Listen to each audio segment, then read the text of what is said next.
Now, you mentioned the fact that you did not have a job when you started investing in real estate, not a formalized job.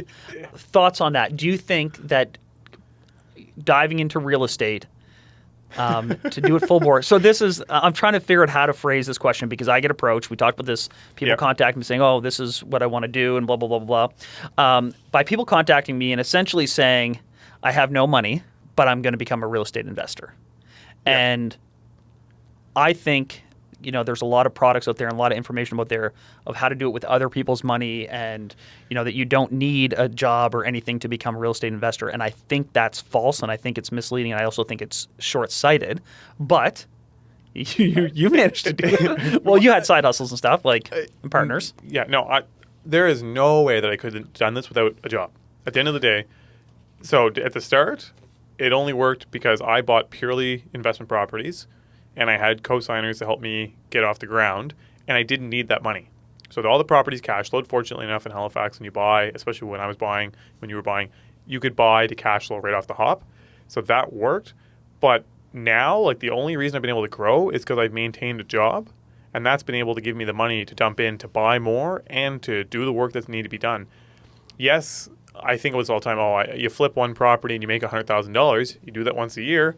Ta-da. But it's not quite that simple. It's not consistent.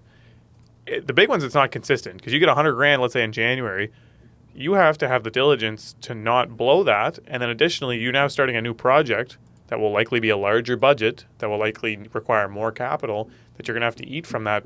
And so I think it's a super stressful way to do it. It's also not bankable. You cannot go to a lender with but I sold a house. They do not care about that. Yep. If you want to make that a business, that's a different thing. But then you're into paying tax on all of that. A lot of people who flip their primary residence, it's primary residence, no capital gains. They get that cash. That's great. It's not employment income then. Exactly. Right? So, and sometimes when people contact me with these ideas like, I have no money, but I want to become a real estate investor. I say, well, that's not a good enough opener for me. Like, you have to say, I don't have money, but this is how I'm getting it. And it can't just be like, OPM, man, OPM. That's another thing that I had to ask people, like, I don't know what that means. Like, other people's money. It's like, that's a great idea, but you need your own money in this. You need to have a primary source of revenue. Whatever you want to, that be a hustle, a 9-to-5, a part-time gig while you're figuring this out. You need to bank some money and have something on paper. That's the same reason I tell people if they're looking to buy a house and they work in the service industry or they work in the world of arts, I said for the 24 months before you're planning to buy, claim stuff. I know no one likes to claim their tips and no one likes to, people like to do cash jobs. If you're trying to buy real estate, you've got to bite the bullet on that because I'm telling you, the little bit extra you'll pay in income tax, when you then have a cash flowing asset that goes up thousands of dollars a month, pay dividends. You'll be like, maybe I should have paid that $872 of income tax that I tried to avoid. It's not worthwhile.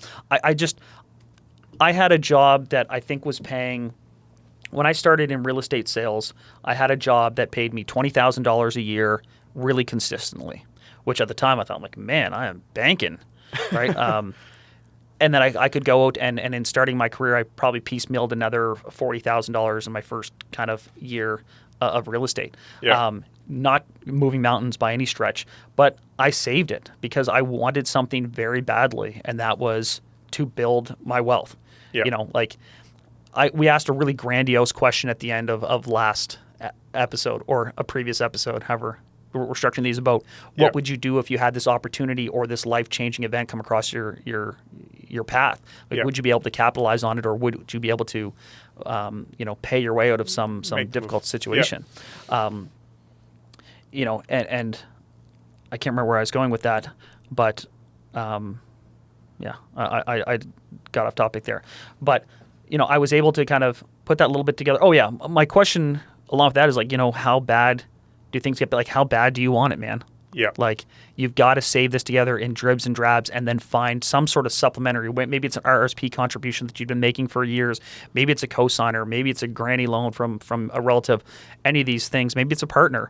But it starts with you working damn hard and trying to have a good job to begin with to make some money. I really think there's no shortcuts. People are always asking for the secret to it or the shortcut. Like, the secret is there is no secret. It's hard work. The other thing I think to consider, it's real estate investing. Like, you need to look at it as it's a savings/investment plan to get started, not as an active job. It's similar to, like, stocks. I'd say 90% of people that buy equities are buying them as savings. They're not saying, oh, I'm going to buy stocks and now it's my full-time job.